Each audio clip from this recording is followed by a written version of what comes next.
সবাইকে কালী পূজার শুভেচ্ছা জানিয়ে স্টার্ট করলাম ব্লগ 18 অফ 30 ডেজ। আর অনেক লেট হয়ে গেছে ব্লগ দেওয়ার জন্য, তো আমি বুঝতে পেরেছি অনেক প্রিপারেশন ছিল দিওয়ালি বলে আর কালী পূজা বলে। তো first of all Kali Puja preparation চলছে, আফটারনুন থেকে সব কিছু আমি করে নিয়েছি, দুপুরবেলার থেকে সব প্রিপারেশন চলছে। ইভিনিং টাইমে আমি একটু টাইম পেয়েছিলাম, 4টার সময় আমি একটু রঙ্গোলি করলাম। দেখতে পাচ্ছি খুব সুন্দর রঙ্গোলি আর ডেকোর সব বাবা করেছে।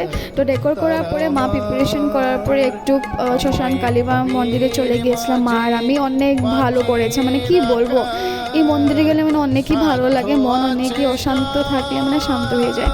তো রাস্তায় যেতে যেতে অনেকগুলো দোকান দেখেছি, অনেকগুলো ছোটো ছোটো বাচ্চা দেখেছি, অনেকই ভালো লাগছে। আর পূজাতে যাওয়ার পরে পূজার ডেকোর অনেকই ভালো হয়েছে, প্রত্যেক বছরই ভালো হয়। এবার দেখলাম মানুষ একটু কম, মেবি আমরা তাড়াতাড়ি চলে গিয়েছিলাম কি জানি না, বাট অনেকই ভালো লাগছে। আর যাওয়ার পর একটু প্রণাম করলাম মাকে, আর দেখলাম আরামসে ঘুরে ঘুরে দেখলাম। আর খুবই ভালো লাগছে মন্দিরে ঘুরে ঘুরে আসার পরে।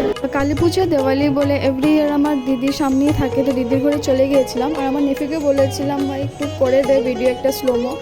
আর ফুলঝুরি আমার অনেকই প্রিয়, ছোটো থেকে আমার প্রিয়, খুবই ভালো লেগেছে। অনেক বছর পরে ফুলঝুরিটা আমি চালাচ্ছি। আর ভিডিওটা শেষ করে বাই বাই।